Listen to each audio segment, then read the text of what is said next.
NMAT कब देना चाहिए, एनमेट कितनी बार देना चाहिए, एनमेट में कौन से कॉलेजेस कवर होते हैं, एनमेट कैट से कैसे डिफरेंट है, क्या डिफरेंट तैयारी करना चाहिए, और एनमेट के लिए मॉक्स कौन से अच्छे होते हैं, फ्री मॉक्स कैसे मिल सकते हैं. So we are going to discuss all these things in the video one by one, starting from point number one. And my name is Sahil. You all of you know me. So before I begin, ये हमारा YouTube पे channel है यार, quantifiers CAT academy से search करोगे तो subscribe कर लेना, घंटी दबा देना. If you are a serious aspirant, आपके लिए यहाँ पे बहुत सारी चीजें पड़ी हुई हैं. For example you have this DILR playlist with 271 videos. आपके पास क्वांट की एक प्लेलिस्ट है जिसमें around 200 concept videos are there. CAT 2019 का DILR, जैट की एक अलग से सीरीज, कैट 2021 के स्लॉट्स, कैट 2022 के स्लॉट्स, सॉरी कैट 2020 के slots, everything is there. Everything from A to Z is lying on this video and on this channel. Right. तो अपन चलो बात करते हैं सबसे पहले कि यार एनमैट की थोड़ी सी विस्तार में बात करते हैं. Right. Okay. So first of all when I talk about NMAT as an exam, right, how is it different from CAT. सबसे बेसिक चीजें क्या है कि एनमैट आपका डिफरेंट है कैट से.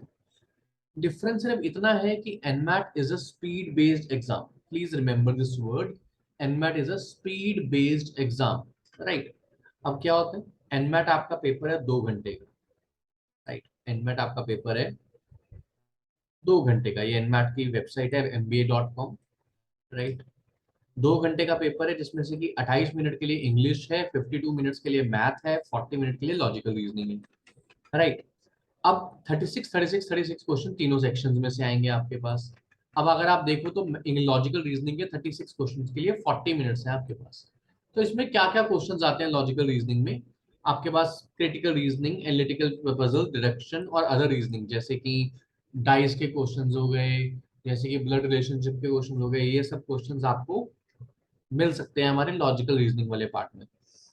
लैंग्वेज स्किल्स में reading comprehension, para forming, error identification, और ये सब कुछ काफी ज्यादा रेशो में होते हैं. कैट में क्या होता है कि रीडिंग कॉम्प्रिहेंशन बहुत ज्यादा है, बाकी सब कुछ थोड़े हैं. यहाँ पे ऐसा नहीं होता. एवरीथिंग इज इक्वली डिस्ट्रीब्यूटेड क्योंकि टाइम भी बहुत कम है. आपके पास 1 मिनट भी नहीं है वर्बल का क्वेश्चन करने के लिए, तो सोचो आपके पास आरसी ज्यादा नहीं आती, बाकी चीजें ज्यादा आती हैं आपके पास इसमें. राइट. सिमिलरली मैथ का सिलेबस लगभग लगभग सेम है. एक एक्स्ट्रा चीज है डेटा सफिशिएंसी, जो कि आपके कोर्स में कवर्ड है. So if you are enrolled with quantifiers, so this is already covered for you, don't worry about that part. Okay. Now ये मैंने बात करी आपकी उसकी सिंपल सी बात की. आपकी उसकी जो पैटर्न है आपका, देखो, you will receive your score card with scaled score for the section and total for your NMAT by GMAT within 48 hours, subject to note as delivery and on which may take. Okay. So basically ये तो बड़ा अलग से case है कि अगर आपको 5-7 दिन लगेंगे, नॉर्मली आपके पास 2 दिनों में आपका रिजल्ट आ जाएगा. स्केल स्कोर क्या होता है, काफी सारे जो लोग होते हैं विंडोज के हिसाब से, विंडोज के हिसाब से उनके स्कोर बनाए जाते हैं. कि अगर आपका मान लो कि 150 नंबर आए आपके ओवरऑल, मान लीजिए हाइपोथेटिकली एनमेट में 150 नंबर आए, पर आपका पेपर बहुत डिफिकल्ट था बाकी स्लॉट्स के मुकाबले, तो उसका आपका स्कोर इंक्रीज हो जाएगा थोड़ा सा. ये मतलब होता है बेसिकली आपका. Right. Also NMAT is adaptive test. Adaptive test का मतलब क्या होता है बेटा, कि आपका अगर आप सारे क्वेश्चन ठीक कर रहे हो तो आपका जो पेपर है वो थोड़ा डिफिकल्ट होता रहेगा जी मैट की तरह. अडेप्टिव टेस्ट तो अच्छी बात है वो बेसिकली. राइट. ओके. हम बात करते हैं थोड़ी रेशो शेड्यूलिंग की. आपका जो एनमैट की जो इंपॉर्टेंट डेट्स वगैरह हैं सारी एक एक करके आएंगी आपके पास. 1 अगस्त से आपकी रजिस्ट्रेशन स्टार्ट हो चुकी है, 10 अक्टूबर तक रजिस्ट्रेशन चलेगी. ठीक है. रजिस्ट्रेशन, रजिस्ट्रेशन माने कि आपने अपना वहां पे फॉर्म फॉर्म फिल कर दिया. जो स्केड्यूलिंग करनी है, स्केड्यूलिंग मतलब फॉर्म तो फिल कर दिया, कई बार बच्चे फॉर्म फिल करते हुए बीच में बंद कर देते हैं. तो अपना एग्जाम स्केड्यूल करने के लिए आपके मंडे 1 अगस्त से 13 अक्टूबर तक आपका डेट है. रीस्केड्यूलिंग, इसके दौरान लेटेस्ट से आपने 15 अक्टूबर का डेट चूज करी एग्जाम की, पर आपको अक्टूबर 2 को पता चलता है कि यार मैं 15 को तो हूँ ही नहीं शहर में, मुझे मासी की शादी आ गई है, मासी की लड़की की, मुझे जाना पड़ेगा. तो आप अपने एग्जाम को रीस्केड्यूल करा सकते हो.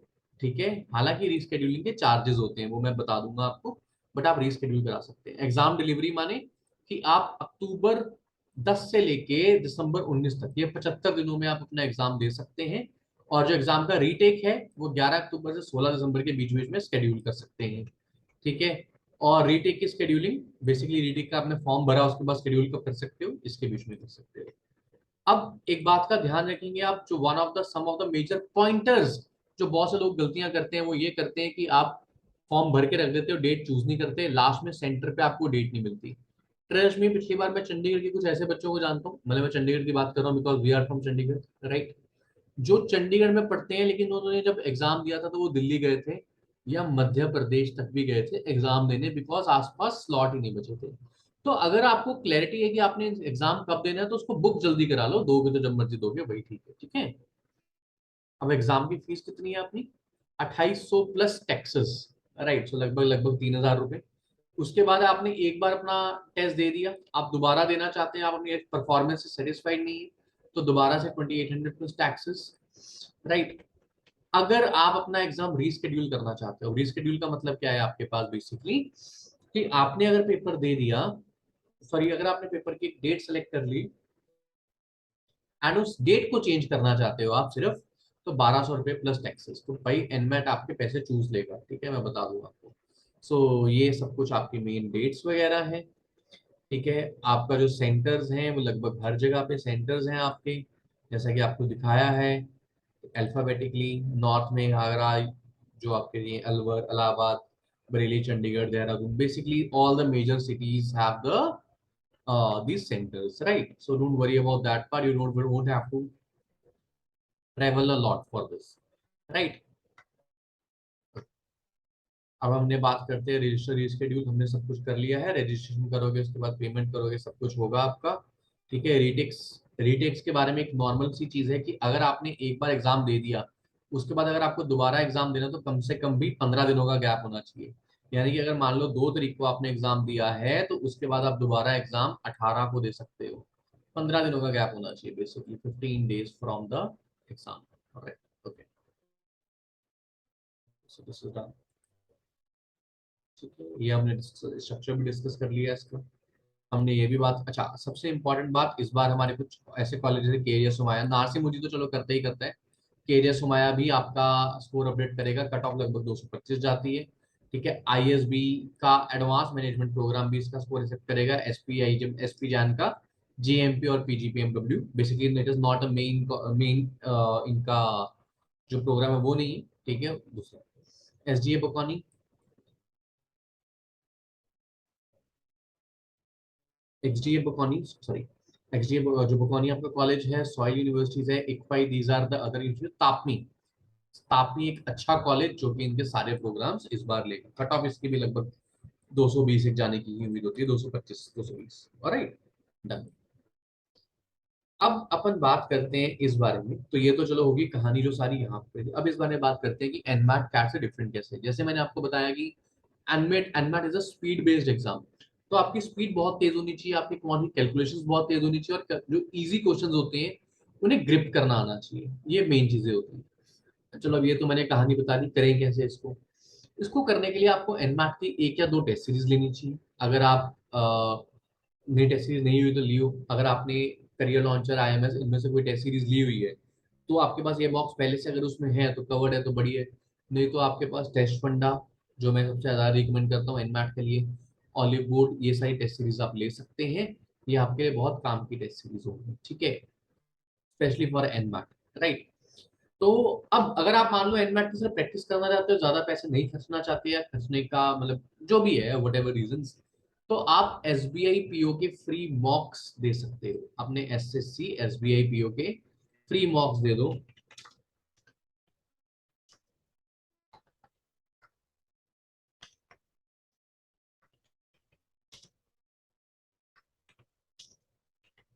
आप वेबसाइट पे लिखेंगे ना बहुत सारे फ्री मॉक्स आ जाएंगे, मैं वो करके भी दिखा देता हूँ कैसे आपने इनके मॉक्स के से अपने आप को थोड़ा कंफर्टेबल करना है। जैसे मान लो मैंने ये खोला, मैं लिखता हूँ SSC tier 2 free mock test, right.